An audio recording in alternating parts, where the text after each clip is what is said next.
আসসালামু আলাইকুম। আশা করি সকলে ভালো আছেন। আজকে আমরা শিখব নবম দশম শ্রেণীর ত্রিকোণমিতিক অনুপাতে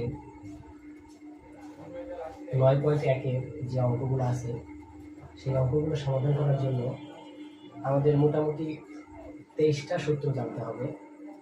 এই 23টা সূত্র আসলে মনে রাখা পসিবল না, অনেকেই ভুলে যায়। তবে এই 23টা সূত্র খুব সহজেই মনে রাখার একটা কৌশল আছে, সেটা আজকে আমি আপনাদের মাঝে তুলে ধরবো। আশা করি এই কৌশলটা অবলম্বন করে যদি কেউ এই 23টা সূত্র মুখস্থ করে তাহলে সে এই অধ্যায়ের সব সূত্রই মনে রাখতে পারবে। আদারওয়াইজ এই সূত্রগুলো অন্যভাবে এমনিতেই মুখস্থ করলে ভুলে যাবে।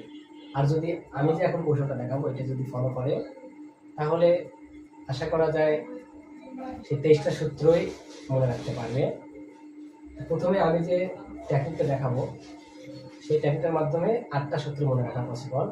আর তার আগে আমাদের জানতে হবে যে ত্রিকোণমিতিক অনুপাত হচ্ছে 6টা। একটা হচ্ছে সাইন, কস, সেক, ট্যান, কট আর হচ্ছে কসেক। এই 6টা যে ত্রিকোণমিতিক অনুপাত আছে এই 6টার আগে আমাদের জানতে হবে জোড় বিপরীত ত্রিকোণমিতিক অনুপাত। জোড় বিপরীত ত্রিকোণমিতিক অনুপাত কোনটা কোনটা সেটা আগে আমাদের জানতে হবে। তাহলে জোড় বিপরীত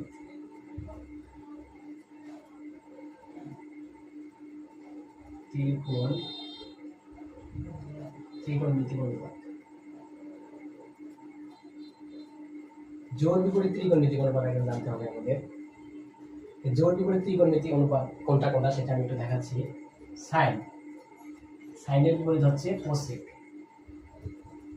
তারপর হচ্ছে কস, কসের বিপরীত হচ্ছে সেক, আর ট্যানের বিপরীত হচ্ছে কট। এই বিষয়টা আমাদের মাথায় রাখতে হবে। এটা যদি মাথায় না রাখো তাহলে সূত্রগুলো মনে রাখা আসলে পসিবল না। জোড় বিপরীত ত্রিকোণমিতিকগুলো সাইনের বিপরীত কোসে, কসের বিপরীত হচ্ছে সেক, আর হচ্ছে ট্যানের বিপরীত হচ্ছে কট। এটা আগে আমাদের মনে রাখতে হবে। তো প্রথম যে আমরা প্রথম কৌশলটা দিয়ে প্রথম 8টা সূত্র মনে রাখবো, সেই 8টা সূত্র মনে রাখার জন্য ফার্স্ট অফ অল আমরা একটা ষড়ভুজ আঁক করবো। ষড়ভুজ দিয়ে দেখো কিভাবে আমরা করি। প্রথম 8টা সূত্র মনে রাখার জন্য আমরা জাস্ট এই ষড়ভুজ একটা আমরা আঁক করলাম।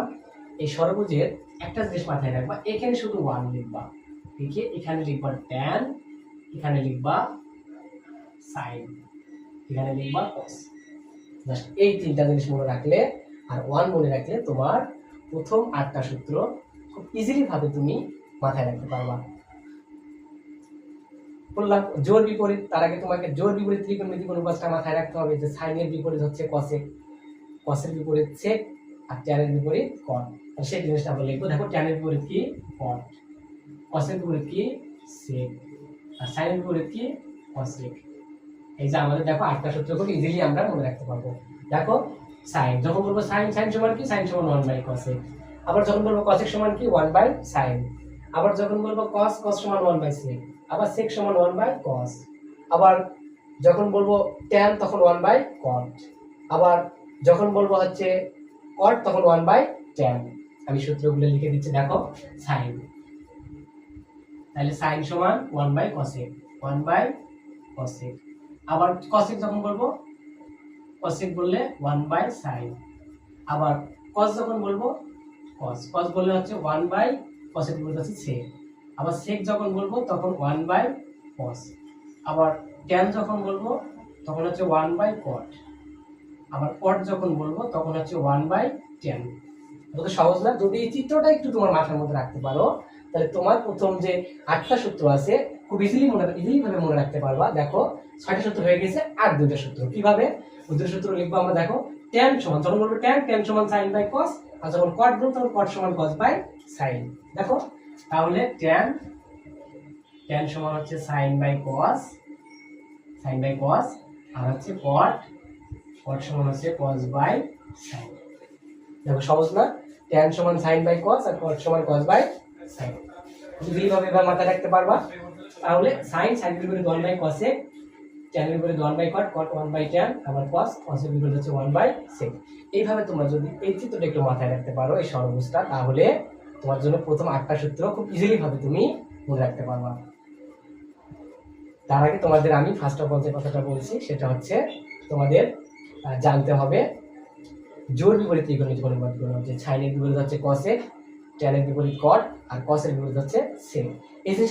এই জিনিসটা যদি মাথায় রাখতে পারো, তাহলে তোমার এই প্রথম 8টা সূত্র, প্রথম 8টাই কেন, সব সূত্রই তোমার ইজিলি ভাবে মনে রাখতে পারবা।